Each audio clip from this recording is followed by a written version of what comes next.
What's going on, guys? So, it's been a busy morning. A lot of news is broke. A lot of things have came out. Someone has been arrested in the case of the Idaho 4. Let's get into who that is and who they are.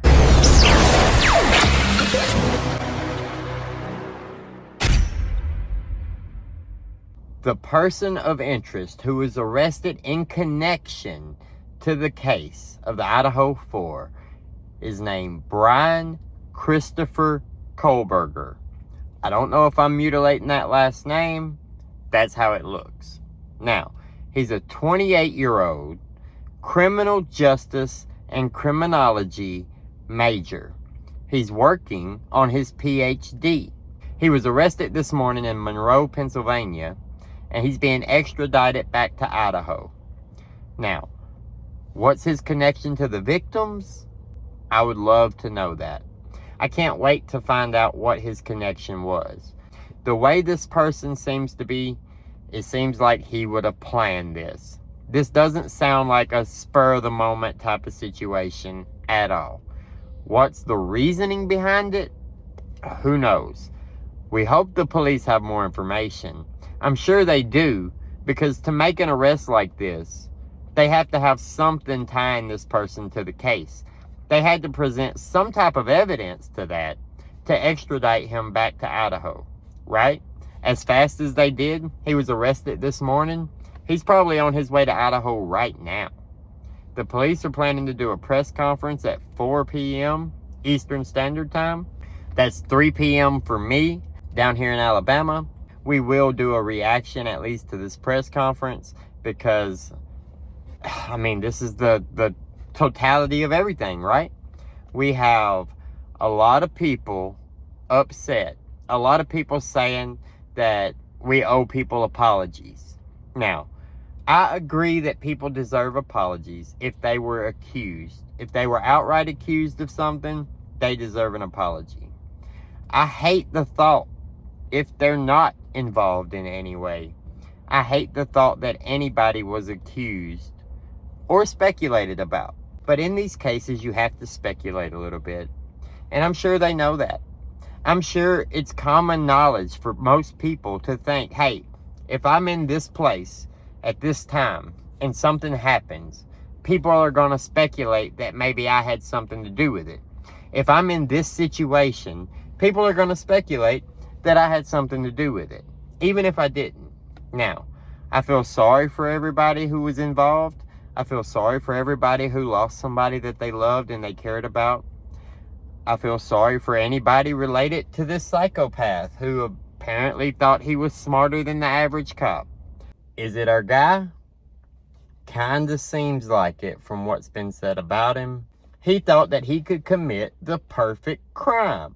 Now, this is all speculation, assumption that he actually did it.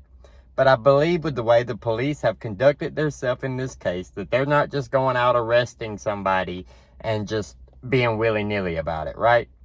They probably have proof. This is what I was saying the other day. Even though I might have been off track on what I was talking about in another video, the police know a lot more than what we know or what they've told us that they know. The police seem confident, even somewhat cocky at times, but that's because of the information they had. Now, I've said plenty of times, I disagree with certain ways that the police handle the case, but if they end up getting their guy, that's what matters.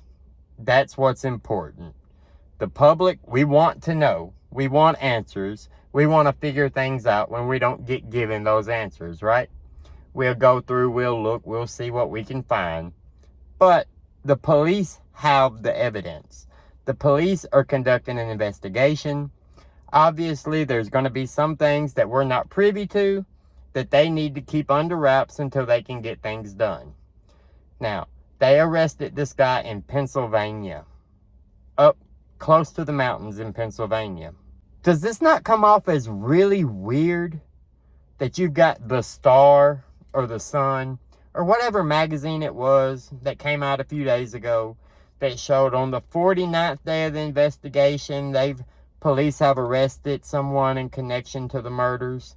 And now suddenly here we are, what is it, like the 48th day? The 47th, 48th day. And now somebody's been arrested and they're being extradited back to Idaho. Come on now. That's strange. I mean, lucky guess, you know, that it was going to be right in this time frame here. Who knows? Who knows? That's insane. Maybe somebody got tipped off that they had a suspect and they were just working toward the arrest. And that's why that was leaked. Just to give out some type of information. Maybe it was just a real lucky guess that, hey, this is going to be some spoof thing, and then it ended up coming true. But like we say about coincidences, they only stack so high. We don't know the full story yet. We don't know if this is our guy. We don't know if this person acted alone. We don't know what this person's motives were. Outside of it kind of looks like he thought he could pull off the perfect crime. But did he know the victims? Did he have any interaction with them before? Were they completely random? Did he see Moscow as a town that hasn't had a murder and hasn't had to do a murder investigation in almost a decade? And he thought that if he was going to get away with a murder, he could go to that college town where no crime really happens other than drunk college students and get away with it? But maybe he didn't count on the FBI coming in, bringing 60 agents. Maybe he didn't count on the fact that the whole world was going to be staring into this case and pressuring the police to keep going and find the guy who did it. Maybe. I mean, it makes no sense, really, right? I want the motive. I want to know what caused him to do it. What caused him to go after those specific people? Was there some interaction they had with him before? Did they know each other? Was it like a Tinder thing? Was it a friend of a friend? Was it somebody that they upset at some time and then he's been plotting revenge? I have a lot of questions. I hope we get a lot of answers at the press conference, but most of this we're not going to get answers to for a while. A lot of this, as far as like why he did it, what the motive was, it's going to be up to speculation still. And as far as I can tell, the fact that he's a criminal justice major, he's working on his PhD, his doctorate. He was going to have a doctorate of criminal justice and criminology. This guy is not a stupid person. He thought that he pulled off the perfect crime.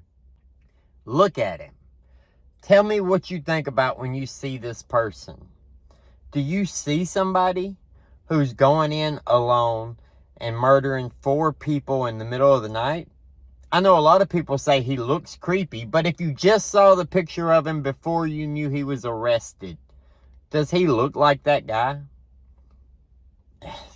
I don't know. It's hard because once you see the picture and you know the case, then you can't like unsee it that way. You know what I mean? But I'm glad in a way that it wasn't the boyfriend. Hopefully. Now let's remember that we don't know the full story yet. We don't know if he acted alone. We don't know any of that. But assuming that it was only him for now, I'm glad that the ex-boyfriend didn't do it. I'm glad that Jack Showalter didn't do it. I'm glad that the roommates didn't do it. Now, if something comes out later that ties some of those people back to it, then, you know, that's a bridge to cross at that point. But right now, as far as we know, this seems to be the guy. This is who the police believe did it. The police have ruled out the other people. We don't know their reasoning for that. But if they have their guy, if they really believe this guy is the killer, and apparently they have some type of evidence for that in order to get immediate extradition back to Idaho. The guy was arrested, and now he's being extradited back to Idaho to face these charges. So, what do you guys think? Let me know down in the comments below. Do you think this guy acted alone? What do you think the motives were for it? I mean, Do you think he knew the people individually? Any of them? Is he part of Ethan's fraternity? Is he a friend of a friend? Who is he? How did he know the victims? Or did he know the victims? And do you think he was just trying to get by with the perfect crime? Let me know what you think down in the comments below. Like the video. Subscribe to the channel for more. Have a great day. Thank God we found the killer. Hopefully, possibly. We'll see you later.